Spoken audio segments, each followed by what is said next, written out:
Hi dear friends, എല്ലാവർക്കും റമ്മൂസ് വീട്ടിലേക്ക് സ്നേഹപൂർവ്വം സ്വാഗതം. ഇന്ന് ഒരു പലഹാരമാണ് തയ്യാറാക്കാൻ പോകുന്നത്. ഇന്ന് കൊഴുക്കട്ട പോലെ ഒരു പലഹാരമാണ് ഞാൻ തയ്യാറാക്കാൻ പോകുന്നത്. കൊഴുക്കട്ട പോലെ ഒരു പലഹാരം എന്ന് പറയാനൊരു കാരണമുണ്ട്. ഇത് അരിപ്പൊടിയും അതുപോലെ ശർക്കരയൊക്കെ വെച്ചിട്ടാണ് തയ്യാറാക്കുന്നത്. പക്ഷെങ്കിൽ ഒരു സ്പെഷ്യൽ എന്ന് പറയുന്നത് നമ്മൾ ഏത്തപ്പഴം കൂടെ ചേർത്തിട്ടാണ് ഈ കൊഴുക്കട്ട തയ്യാറാക്കുന്നത്.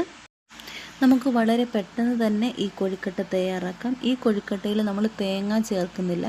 ഏത്തപ്പഴം നന്നായിട്ട് പുഴുങ്ങി, ഞാനിവിടെ കുക്കറിലാണ് പുഴുങ്ങിയെടുത്തത്. നന്നായിട്ട് ഉടച്ചെടുക്കണം.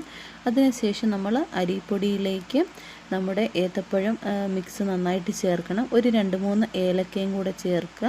നന്നായിട്ട് മിക്സ് ചെയ്യുക. അതിനുശേഷം നമ്മൾ സാധാരണ കൊഴുക്കട്ടയ്ക്ക് പരത്തിയെടുക്കുന്നത് പോലെ അതിൻ്റെ ഉള്ളിലേക്ക് ശർക്കരയും അതുപോലെ ഈ ഫില്ലിങ് നന്നായിട്ട് ചേർത്ത് ഉരുട്ടിയെടുക്കുക. അതിനുശേഷം സ്റ്റീമറിൽ വെച്ച് വേവിച്ചെടുക്കുക. നമുക്ക് ഒരു 4 മണി സ്നാക്സായിട്ടോ രാവിലെ ബ്രേക്ക്ഫാസ്റ്റായിട്ടോ ഇത് കഴിക്കാം. കുട്ടികൾക്കും മുതിർന്നവർക്കും ഒരുപോലെ ഇഷ്ടപ്പെടുന്ന നല്ല ടേസ്റ്റി ആയിട്ടുള്ള, നല്ല ഹെൽത്തി ആയിട്ടുള്ള ഒരു പലഹാരമാണ്. അപ്പോൾ എല്ലാവരും ഇത് വീട്ടിൽ ട്രൈ ചെയ്ത് നോക്കുക.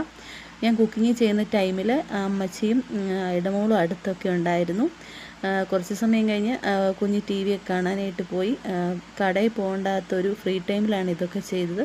അപ്പോൾ എല്ലാവർക്കും വീഡിയോ ഇഷ്ടപ്പെട്ടെങ്കിൽ ലൈക്ക് ചെയ്യണേ. Tata, bye bye.